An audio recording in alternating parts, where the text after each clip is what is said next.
Hey guys, it's Cece, and today I'm here to do my March wrap-up. In March, I read a grand total of 6 books, which is not as many as I was hoping, but also better than I was expecting to do after the kind of reading month that I had. It felt like I read a lot less than 6 books, so when I sat down to plan this and was like, oh, I read 6 books, yeah, I gave myself a pat on the back because it did not feel like that while I was reading. I did also almost finish a 7th. I got very close on a 7th book, but it didn't happen. It's fine.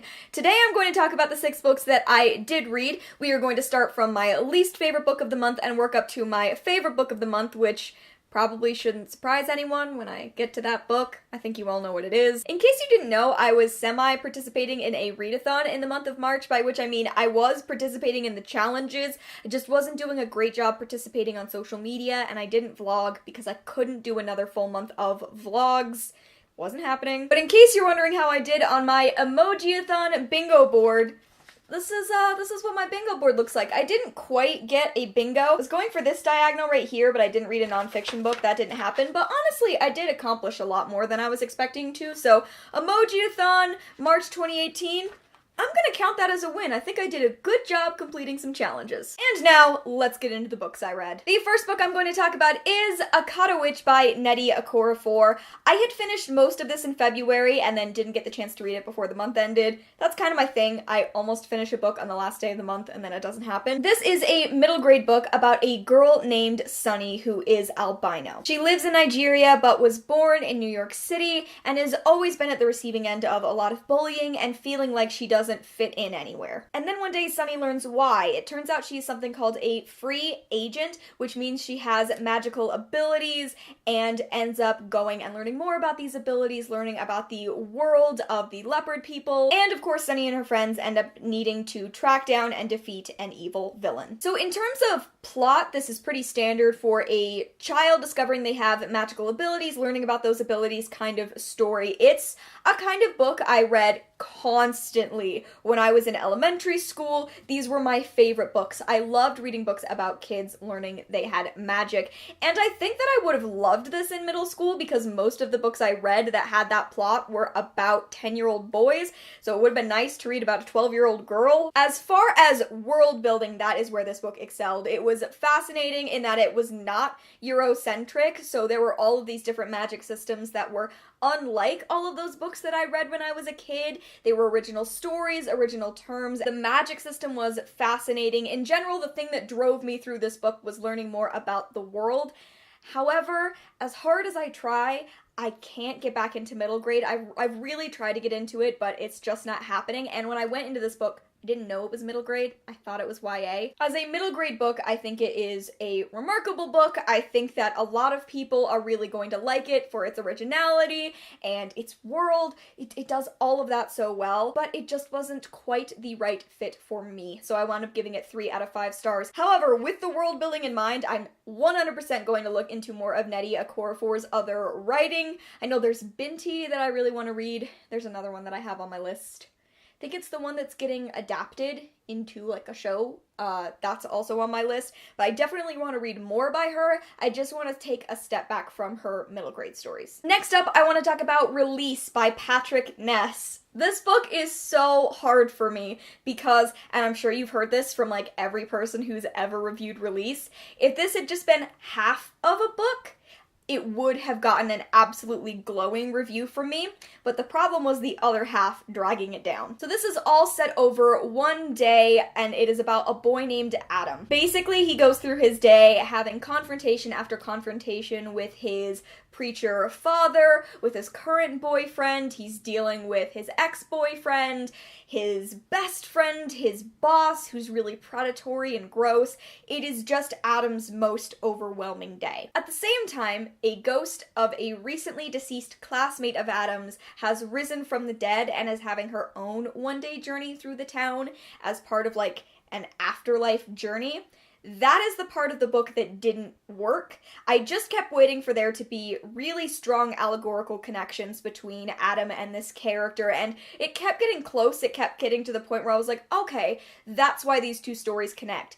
but I just never felt that at any point. It just felt like this very weird story that I wasn't 100% following, and every time one of those chapters came up, I was getting frustrated because I just wanted to go back to Adam's story. Now, Adam, on the other hand, his entire story was heartbreaking, but so well written. Patrick Ness has this ability to write characters, gay characters, with low self-esteem and complex relationships with their families that I kind of can't handle because I identify with it so strongly, and I do not have the family that Adam has in this book. They are horrible to him, they ignore him, they're deeply homophobic.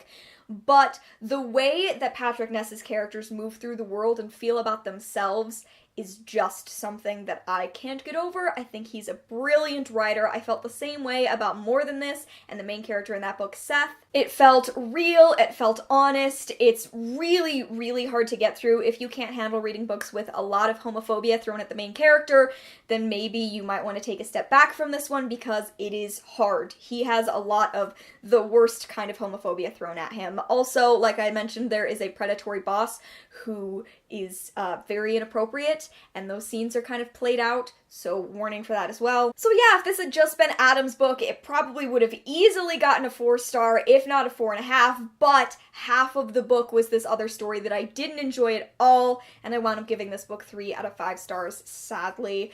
I love Patrick Ness so much. I just really want to be able to enjoy one of his books in full again. It's been a while, because every time I read one of his books lately, it turns into, I loved everything about this one part, but this other part really dragged the rest of it down. So yeah, I wound up giving this book 3 out of 5 stars. I still love Patrick Ness, but I would love for him to just knock me off my feet again someday.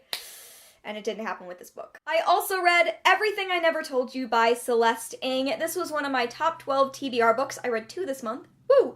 And I didn't like this book as much as it has been hyped to be loved, and I feel really sad about it. This book is set in the 1970s in Ohio, and it is about a Chinese-American family. It is this makeup of a mother, a father, and 3 kids. One of those kids, Lydia, is the most beloved child of both of her parents. She is the one with all of the expectations on her at all times, and then one morning her body is found in a lake, and it is about this family trying to solve the mystery of how she died, but also trying to process her loss as she was, in so many ways, the center of the family. It's also about a mixed-race family desperately trying to find their place in the world in this small Midwestern town, and yeah. So as far as dealing with grief, I thought that this book did an excellent job. It was a fascinating look at the different ways it affected every single different member of this family. It's heartbreaking, but also just feels so real, and that was,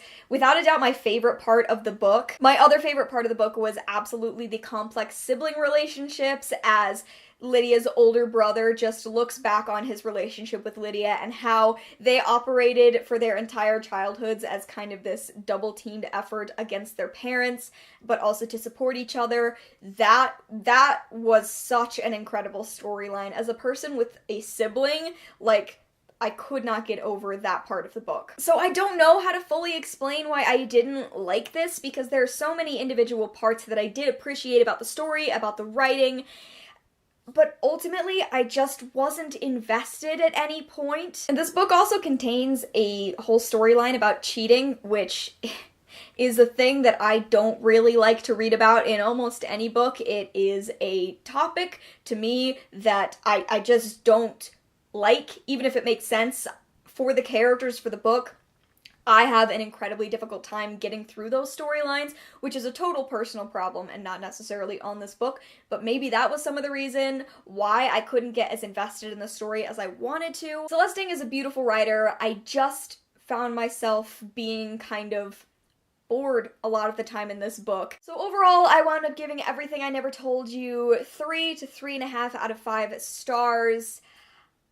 It just didn't end up doing it for me the way that I wanted it to, and I'm really, really upset about that. Moving on, it's time to talk about The Hazelwood by Melissa Albert, which, can I just talk about this Outgrade exclusive green cover, because it is I love it. I love it so very much. This book is about a girl named Alice, and her mother Ella have been on the run their entire lives. It seems like bad luck is just waiting to catch them, so they have to keep moving around. And they are in a new place in New York City when one day Alice comes home from school and her mother is gone. There is something really terrible that clearly went down at the apartment, and the only thing left behind is the first page of a story that her grandmother wrote. Alice's grandmother is this reclusive author who wrote one collection of fairy tale books called the Hazelwood, which are highly regarded but also impossible to find. And so Alice ends up needing to track down kind of a super fan of her grandmother's work to try to put together the mystery and to find her mother. So what struck me immediately about this book is that it has some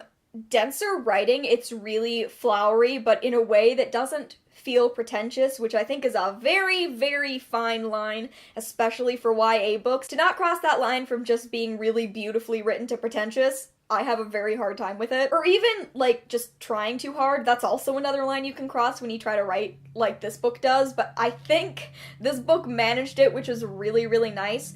Also, the main character is super unlikable. She is incredibly hot-headed, and there is always this sort of wall between her and the other people in her life that I just thought was really interesting because, again, in YA, it's not a thing I find done as well that often, so those two things were good. But also, I grew up loving fairy tales of all kinds, the happy kinds and the Grimm's fairy tale kinds. I've read so many retellings. I'm just invested in fairy tales, and this book felt like it was written for me and my Grimm's fairy tale loving heart. It was dark as hell, it was scary at some points, and it was so incredibly magical. A lot of people have said that they didn't know it wasn't going to be set in like a fantasy world for the whole book, so I guess I will put that warning out to you. It's not. This book spends a lot of time in New York City, a lot of time with just two characters trying to track down the mystery of what's going on before it gets, like, really magical, but I thought that build-up was done excellently. Yeah, this book just kind of surprised me. I thought I was going to be pretty blasé about it, but I wound up really, really enjoying it, and I thought it stayed true to the darkness of the story from beginning to end, which again I really appreciated. I was really hoping it wasn't going to do like a flip thing at the end and be like, and everything is wrapped up in a happy little bow. That really annoys me when dark books do that, and I think that this stayed true to finding an ending while also staying true to the darkness of the book, and I loved that so very much. So I wound up giving The Hazelwood by Melissa Albert 4 out of 5 stars. Really enjoyed it. If you are a lover of fairy tales, especially the creepy variety, I definitely recommend it. Second to last, I want to talk about On the Edge of Gone by Corinne Duyvis, which was the other book on my top 12 to read in 2018 TBR. I have had this book for so long, and I'm so glad that I finally read it. This book begins on January 29th, 2035, the day that a comet is set to strike the planet and destroy everything. Denise and her mother are trying to get to a nearby shelter, and at the shelter they are going to ride out the initial impact and hopefully be able to come out at the end of it, rebuild the Earth.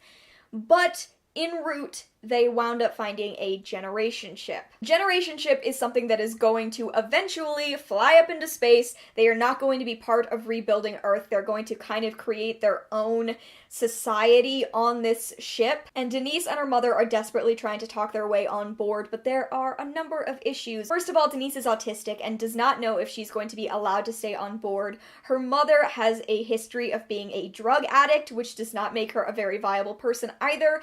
And Denise cannot find her sister Iris, who she cannot think of leaving behind. So Denise, as I said, is autistic, and that element of this book is Own Voices, and Corinne is the one who created the Own Voices hashtag originally, so I was so excited to finally read one of her books. This was a brilliant piece of sci-fi. I think that it's brilliant because it's a standalone, and I don't think we get enough standalones. Everything has to become a series, and I loved that this was just its own book that was self-contained and wonderful. I think it presented and accurately took on a lot of the issues with a world crumbling, like a dwindling food supply, the way that different people react in different situations.